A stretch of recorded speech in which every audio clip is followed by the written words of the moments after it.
you send it? Facebook Messenger.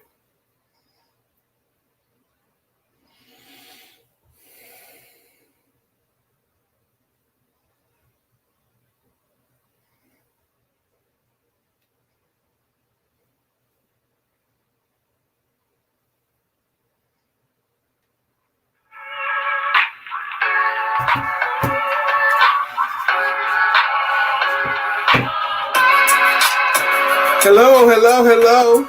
How are you? This is Brian McNeill, the Sales Confidence Coach, and we're going to get it in. This is episode 4 of the Sales Confidence Podcast. Woo! And since we started, I've gotten all this gray hair. I've gotten so much older since we started. We do this every week, every Tuesday at 1 p.m. right here on Facebook, YouTube, LinkedIn, and it goes everywhere else by the end of the week. Anchor, Spreaker, all of that kind of stuff. Today we're going to have what I consider an interesting topic. Selling skills versus selling systems. Skills versus systems. That's what we're going to talk about today. Now, the challenge most entrepreneurs I see are having today is what to do with their time. What do you do with your time? What do you do with your days? Figuring it out almost on a daily basis. What do I need to do with their time? Particularly in certain industries, like real estate industries. They get a lot of training on how to do their business, very little training on sales. Insurance and financial services. You would think they would get more sales training. They get a lot of training on what their companies offer, but they get very little training on how to sell it. Today, what do we do with our time is like the number one thing, because there's a lot of activities that entrepreneurs can do with their time that do not lead to sales, that do not lead to money. There's tons of activities that don't lead to those things. So we have to learn how to use more of our time towards the things that actually lead to money. For example, there's a wall right here in this office of mine. If I push against this wall all day with the intent of moving the wall, that's my intent. I want to move the wall. I push at it until I get tired, take a lunch break, get a water break, take a bathroom break, come back and keep pushing against that wall and nothing happens. Technically, and in a very real sense, no work got done. Even though I got tired doing it, no work got done. Entrepreneurial friends, those of you who spend your days where you're not doing anything that's considered work towards your business. Now, this might throw some people here, but there's only a few things that account as actual working of your business. And then everything else we're doing is preparing you to work. Like prospecting, we're actually seeking out potential clients, presenting, actually showcasing what you have, closing, going through that, delivering, and study time. I put study time and study time together, and that's it. Prospecting, presenting, closing, and following up. But that's about all that is working. Everything else, inputting new people into your CRMs, talking to people about what they're doing, attending virtual networking meetings, attending person meetings, all of those things are preparing you to go to work, but are not technically work yet. So a lot of entrepreneurs spend a lot of their times not doing things that help them to make money. I began a professional career back in the early 90s. I think it was 93 when I first became a professional salesperson. And I really wasn't that professional then. I was just in a straight commission sales job. And back then, in those years, I did that work for 12 years, actually.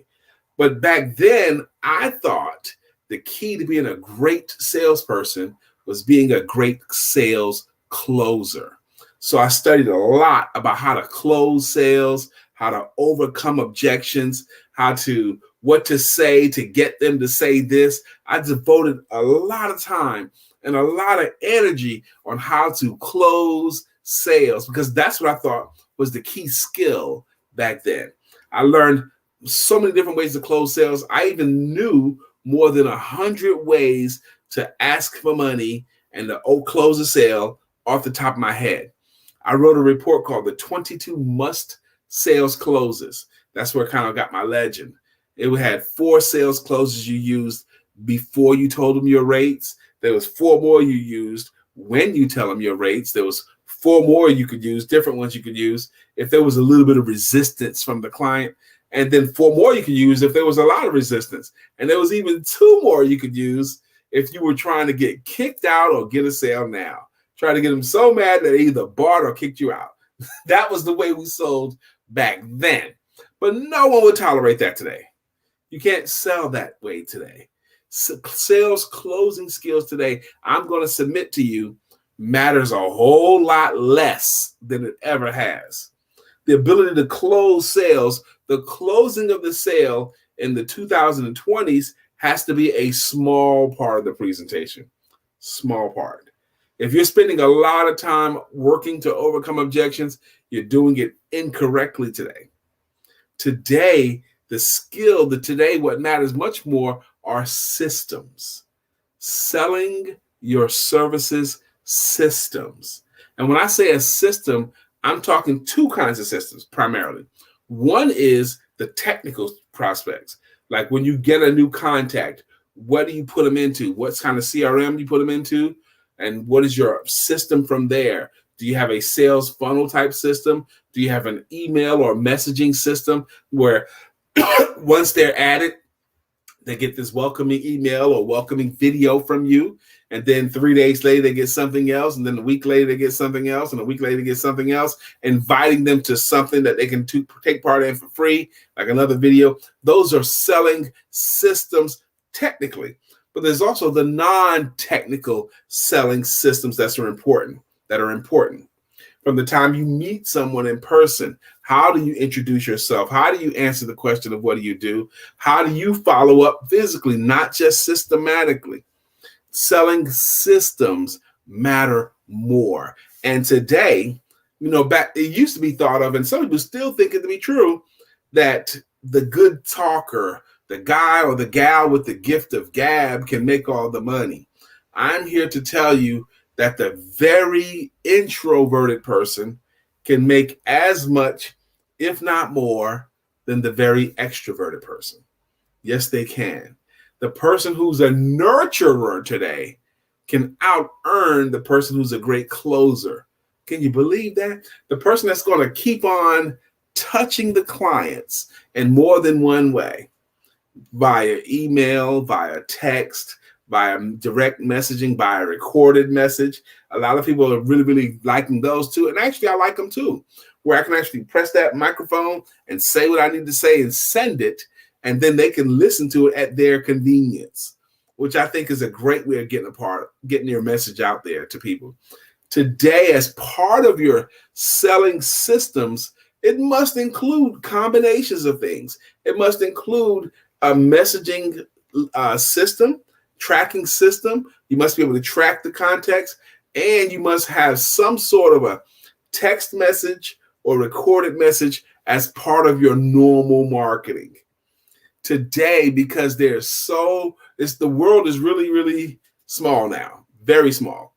We all have clients all over the world now. So, and local doesn't matter nearly as much as it used to in some industries, particularly if you sell an intangible service that you don't have to be there. You can sell to the whole world.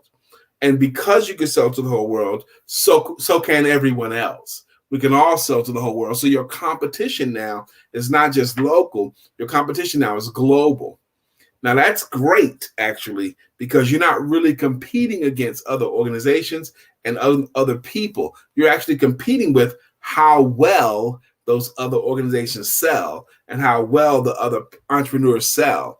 And if you learn to sell, you'll win all the time because you can sell better than them. The competition is good because it creates awareness for what you're doing. You want them to compete with you. You want them to try to earn money because the more people in what you're doing, the more people that is trying to prosper in that same arena, the more the world's awareness of it is raised. And the more aware they are of your service. So for example, I'm a sales coach. I am the sales confidence coach, but I'm not the only sales coach. If I was the only sales coach, it would be a lonely game because only people who thought they needed a sales coach specifically would ever talk to me.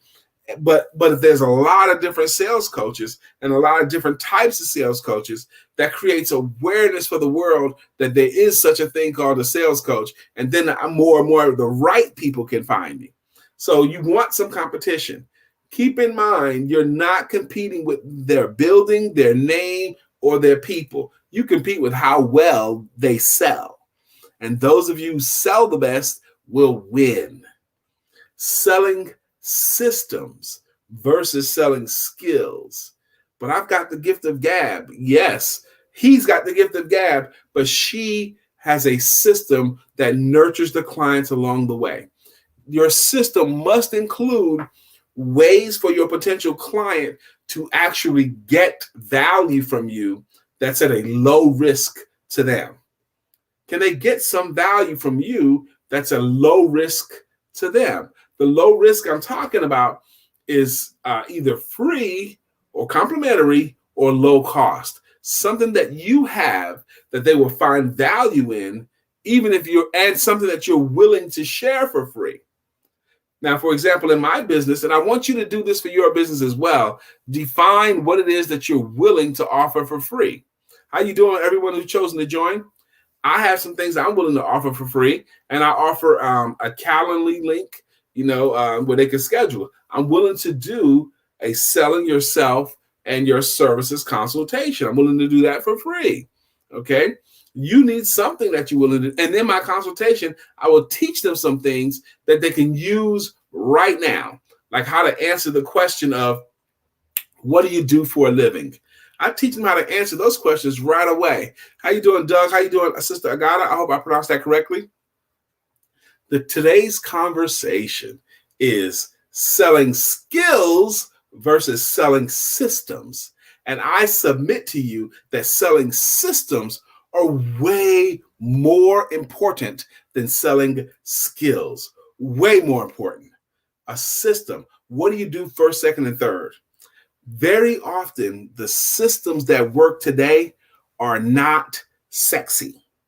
They're not sexy. I gave a class last night, a good class, but it was on the nuts and bolts of how to get profitable and stay profitable by selling your services. It wasn't the cool and sexy stuff about how to overcome an objection or how to build high levels of rapport with a client or good selling words versus bad selling words, how to use voice inflection to persuade. What is your most persuasive voice? What words do people want to hear most often? What words you should never say in their presence? Those are the sexy things that we can talk about and teach about.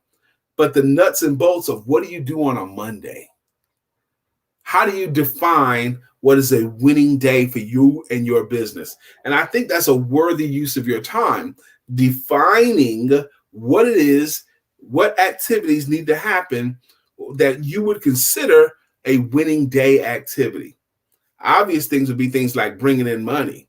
Okay, but that's true. If you bring in money, no matter what else happened, today's a win. You brought money in because you never go broke by consistently bringing the profit in. However, there's other ways that can contribute to a winning day. Do you get a chance to tell your story to somebody new? The average American knows about 600 people. Now, if the average American knows about 600 people and you meet that new person in a favorable way, it's possible they could share your good news, share your word with somebody they know. Well, they're not going to sell it with share with all the people they know. What if they share with one person that they know, or two, or three, or four? These are some of the elements that can get an entrepreneur starting to be profitable and keep them profitable. If you share your story with someone new, if you wrote yourself a thank you note to somebody, if you received a testimonial letter from someone who was wonderfully happy with your services, if you got a referral, hey, Brian, I know what you did for me. I want you to talk to my brother, Doug, because he needs your help as well. I told Doug about you. Here's all his contact information. He's expecting to hear from you. Now, that's a great referral. The gentleman knows about me. I can lean on the person that gave me the referral's credibility with him. That's a great referral. So systems. There are some systems that matter, both the technical systems, like how you funnel them through, what kind of sources you're using. I'm going to be very, very careful and not say to use this system over that system, but I will say I've learned to use a scheduler, I've learned to use a CRM, and I've learned to use a team of people helping me. because systems are more profitable than skills. A team of people helping you, Brian? Yes. I have a team of VA, virtual assistants. I hired an online business manager. Okay. Now, it's almost embarrassing how long I was in this profession before I hired virtual assistants. Now, I've hired them here and there throughout the years, but not like to the level I am right now. Entrepreneurs, let me tell you something. If you're selling yourself and you're selling your services and you don't currently have a great assistant or some great assistants, if you don't currently have a great assistance, that means that you are a great assistant. If you don't have one that you pay, that means you're your own great assistant, because there's so many different things that need to be done, but they don't all need to be done by you. So it's well worth your time and your money to develop your selling yourself and your services systems. Systems are more profitable than skills. That's what I want to say to you. It's cool that I have another sales trainer in the comment section right now. I like that.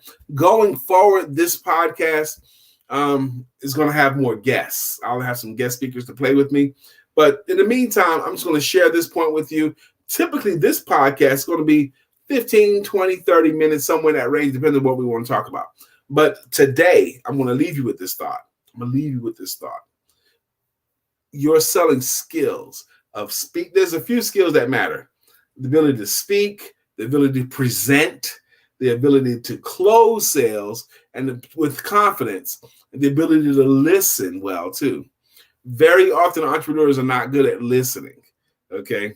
And I often prove it to them by asking them a series of questions. But those are basic skills that are soft skills, but are important skills. And I am submitting to you, having those skills are important, but having technical systems. What do you do on a Monday? What do you do on a Tuesday? What does a winning day look like for you? What do you do on a Wednesday? I do want to say this before I get out of here too. I encourage you, entrepreneurial friends of mine that popped in here, to get on a 5-day work week as a system, a 5-day work week. You work Monday through Friday. That's it. Anything you do on the weekends is considered bonus, but also any work you're having to do on weekends is an admission that you were not very organized that week. If you have to work on Saturday, if you have to work on Sunday, you're admitting that you did not manage your time very well that calendar week. That's what that is an admission of. If you have to close something or bring in money on the weekends, we'll do that. But your nuts and bolts work, you do that Monday through Friday. It is very important, entrepreneurial friends, that you do establish for yourself a work start times. Work start time. The ending of your day can be vague and nebulous, and you can work all day, okay? But you must establish a time of day that you begin your work formally. What happens is over time, your brain starts to engage at that time.